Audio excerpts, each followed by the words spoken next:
Good morning, sixth grade. So today we're going to continue on with talking about chlorofluorocarbons.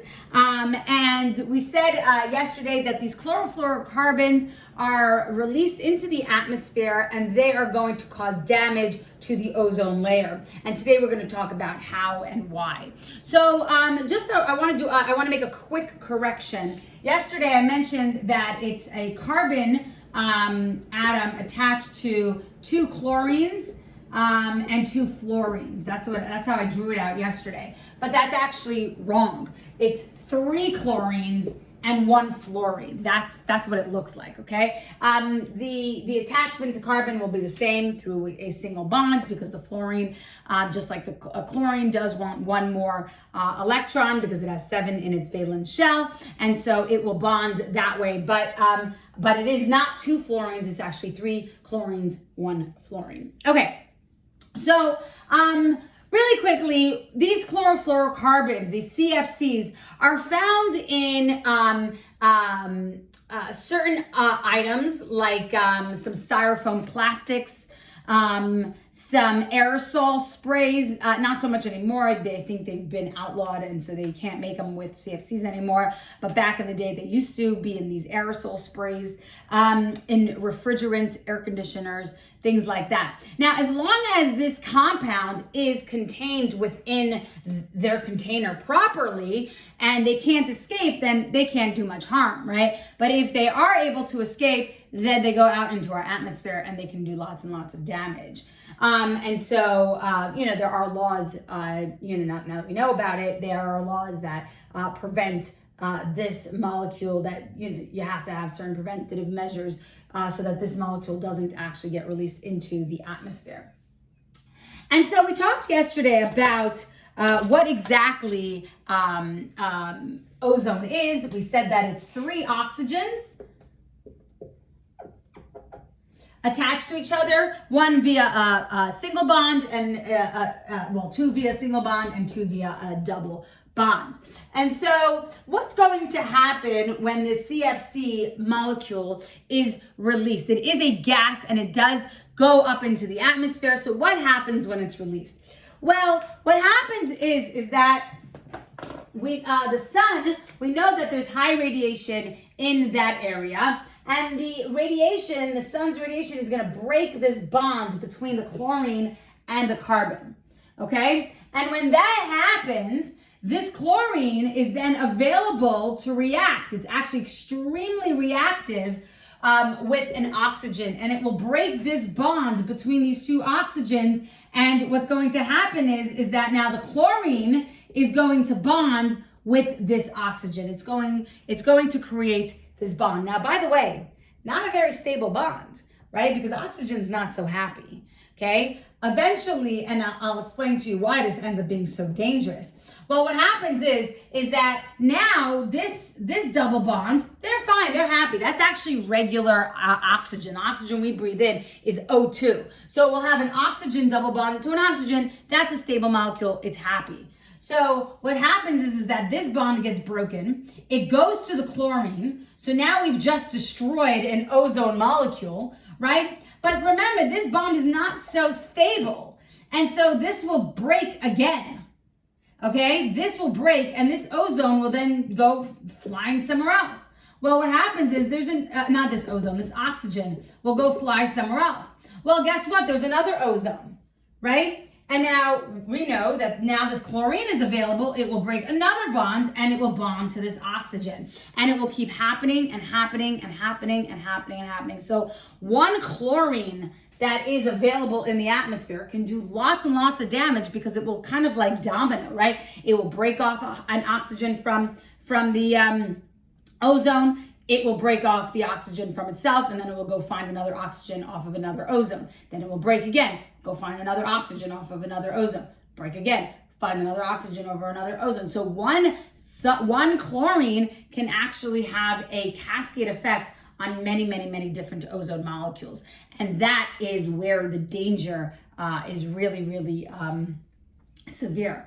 Now, we talked about how, so that's why it's a problem, and we have to be very careful using this molecule.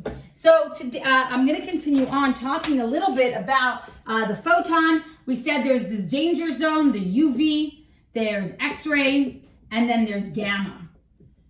Now, we talked about how ozone is going to protect us, right? So as the sun rays are coming in through the atmosphere, right? Some of the ultraviolet's going to get through. There's actually two different there's the differences in ultraviolet radiation. Not going to get too much into that, but what's going to happen is that these things can get through, and so the ozone is actually going to protect against these things getting through. We're going to actually talk about later on today how these don't actually really get to the stratosphere. They're taken care of in a higher portion of the atmosphere. We're going to talk about that later on, hopefully maybe today even. But definitely ultraviolet is going to be taken care of and absorbed by our ozone layer, right? So this is very important because if we don't absorb it, then it can cause damage down here on Earth. And I'm sure you've heard about the damages that it causes, skin cancer, things like that. And so we want to be really, really cautious and making sure that that doesn't come down to us, as it could be potentially very dangerous. So, and we'll talk about this part afterwards. So we know that the stratosphere is made up of ozone, and that ozone is going to absorb the heat or the radiation really that is going to be coming down to our atmosphere via the sun, right? The sun is going to send out these photons, and that comes through into our atmosphere. Well, we know though that the stratosphere, what's interesting is that the temperature increases. The temperature is going to be higher in the stratosphere than it was in the troposphere, right? As we get higher and higher in the troposphere, we said it gets colder and colder and colder. Well, what happens once we get into the stratosphere? Well, the temperature is actually going to get warmer and warmer and warmer. Well, and the reason for that is because ozone absorbs the radiation, that will keep the heat or some of the heat in that layer, right? So as this radiation is being absorbed by the ozone, that actually keeps that heat locked into that portion of the atmosphere. And so it actually will get warmer. And then later on, I'm going to show you a little chart showing how as you move up through the atmosphere, there's going to be different layers of the atmosphere, and that's going to change. The temperature change is going to be different in each of these different layers.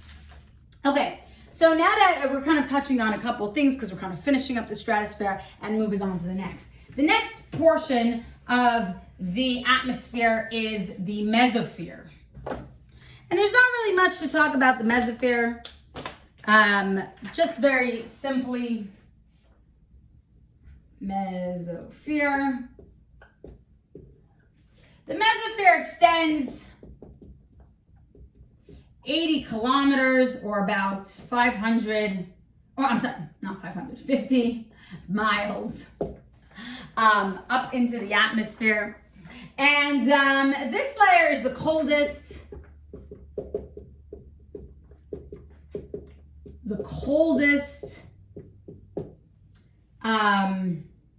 Layer in the atmosphere, reaching temperatures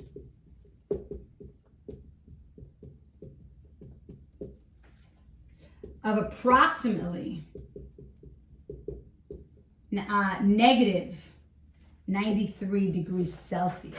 Very, very, very cold, negative 93 degrees Celsius. By the way, the freezing point of water is 0 degrees Celsius. So negative 93 degrees Celsius is a very, very cold temperature, and that's going to be the mesosphere. Now, remember we said that there's not much water vapor once you get past the troposphere. And so water is, by the way, it does absorb heat. So the troposphere is going to have some heat to it because the water particles and some of the other gas particles are going to help in absorbing that. The stratosphere, because of the ozone layer, is going to have some particles, the ozone particles, and that's going to absorb radiation, which is going to keep in some of the heat. But the mesosphere doesn't really have many gas particles, at least close together. They're kind of spread out, and so that's going to account for that real drop in the temperature. Okay, tomorrow we're going to talk about the thermosphere, and then we're going to talk about the different layers and how the temperature is going to